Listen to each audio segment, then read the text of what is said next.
আজ বাংলাদেশে ন্যায় বিচার উঠে গেছে। কি একজন মানুষকে জবাই করা হয়েছে, এখনো তার বিচার হয়নি। আমি চাই তাকে যে ব্যক্তি কতল করেছে তাকেও যেন এভাবেই কতল করা হোক। এই বিচারটি আমি আমার গভর্নমেন্টের কাছে চাই। আল্লাহ তাআলা এভাবেই বলেছেন।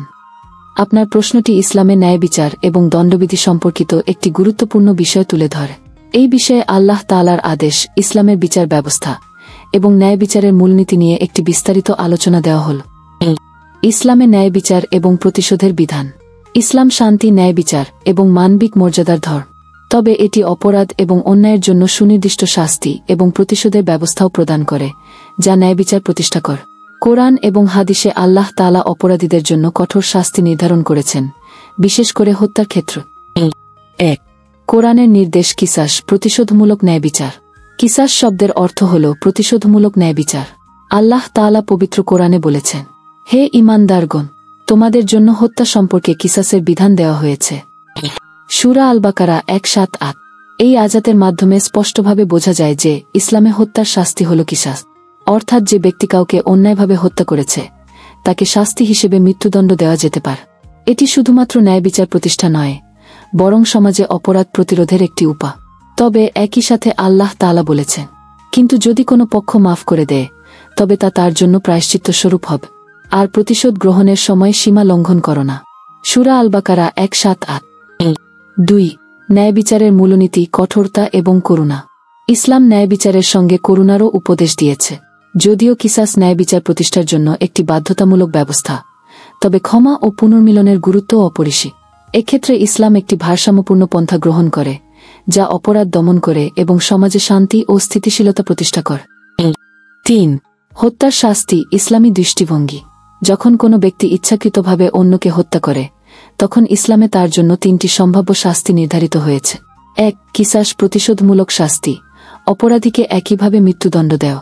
২. দিয়াত, ক্ষতিপূরণ। ভুক্তভোগীর পরিবার যদি সম্মত হয় তবে তারা অপরাধীর কাছ থেকে ক্ষতিপূরণ গ্রহণ করতে পারে। ৩. ক্ষমা।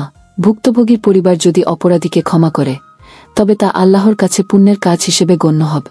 হাদিসে বলা হয়েছে, মুসলমানের রক্ত হালাল নয় যতক্ষণ না সে ৩টি কারণে মৃত্যুদণ্ডের যোগ্য হয়: হত্যা করা, ব্যভিচার করা এবং দিন পরিবর্তন করা।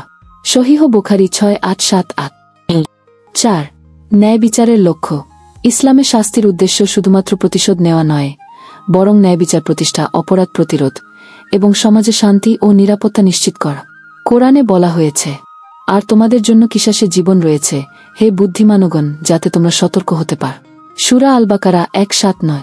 এই আয়াত ইঙ্গিত দেয় যে ন্যায় বিচারের কঠোর বিধান অপরাধ দমন করতে এবং ভবিষ্যতে অপরাধীদের জন্য সতর্কতা তৈরি করতে সাহায্য করে। ৫. হত্যাকারীকে কিসাসে হত্যা করার বৈধতা। যদি কোনো ব্যক্তি ইচ্ছাকৃতভাবে অন্যকে হত্যা করে এবং এর প্রমাণ সুনির্দিষ্টভাবে প্রমাণিত হয়, তাহলে ইসলামী দৃষ্টিকোণ থেকে তাকে একই শাস্তি দেওয়া বৈধ। এটি শুধুমাত্র ন্যায় বিচারের বিষয় নয়, বরং একটি ধর্মীয় আদেশ। তবে শর্ত হল, শাস্তি নির্ধারণে সঠিক বিচার প্রক্রিয়া অনুসরণ করতে হবে। ভুক্তভোগীর পরিবার শাস্তি বা মাফ করার বিষয়ে সিদ্ধান্ত নিতে পারবে। ৬. আধুনিক আইনের সঙ্গে ইসলামের সামঞ্জস্য। ইসলামী শাস্তি এবং আধুনিক শাস্তি প্রণালীর মধ্যে পার্থক্য রয়েছে, তবে একটি মূলনীতি অভিন্ন: ন্যায় বিচার প্রতিষ্ঠা। আধুনিক রাষ্ট্রগুলিতে শাস্তি দেওয়ার জন্য নির্দিষ্ট আইন এবং আদালতের রায়ের প্রয়োজন। ইসলামের দৃষ্টিতে এটি গ্রহণযোগ্য যদি সেই আইন ন্যায় বিচার নিশ্চিত করে। ৭. কঠোর শাস্তির সামাজিক প্রভাব। ইসলামের কঠোর শাস্তি ব্যবস্থার পেছনে একটি বৃহৎ উদ্দেশ্য হল সমাজে অপরাধের সংখ্যা হ্রাস করা। যখন একজন অপরাধী কঠোর শাস্তি পায়, তখন এটি অন্যদের জন্য সতর্কবার্তা হিসেবে কাজ করে। এটি সমাজে শান্তি ও স্থিতিশীলতা আনতে সহায়। ৮. ক্ষমার মাহাত্ম্য। যদিও ইসলামে কঠোর শাস্তি নির্ধারিত আছে, আল্লাহ তাআলা ক্ষমা করার বিষয়েও জোর দিয়েছে। পবিত্র কোরআনে বলা হয়েছে, যে ব্যক্তি ক্ষমা করে দেয় এবং মীমাংসা করে, তার পুরস্কার আল্লাহর কাছে রয়েছে। সূরা আশ-শূরা ৪:০।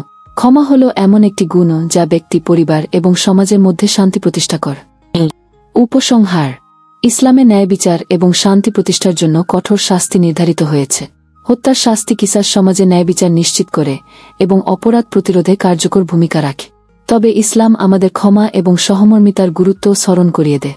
একজন হত্যাকারীর জন্য কঠোর শাস্তি প্রয়োগ করা ন্যায় বিচারের একটি রূপ, তবে এটি সঠিক পদ্ধতি এবং প্রমাণের ভিত্তিতে হতে হবে। সরকারের দায়িত্ব হল ইসলামী আইন বা প্রচলিত আইন অনুযায়ী দোষী ব্যক্তিকে শাস্তি দিয়ে ন্যায় বিচার প্রতিষ্ঠা করা। একই সঙ্গে সমাজে শান্তি ও নিরাপত্তা নিশ্চিত করতে এমন ব্যবস্থা গ্রহণ করা উচিত যা অপরাধের সংখ্যা কমায় এবং মানুষকে সঠিক পথে পরিচালিত কর। ভিডিওটা যদি আপনার একটু হলেও ভালো লেগে থাকে তাহলে একটা সাবস্ক্রাইব, একটা লাইক আর আপনার বন্ধুদের সাথে একটু শেয়ার করে দিবে। আপনার ছোট্ট এই কাজটাই আমাদের জন্য বড় অনুপ্রেরণা।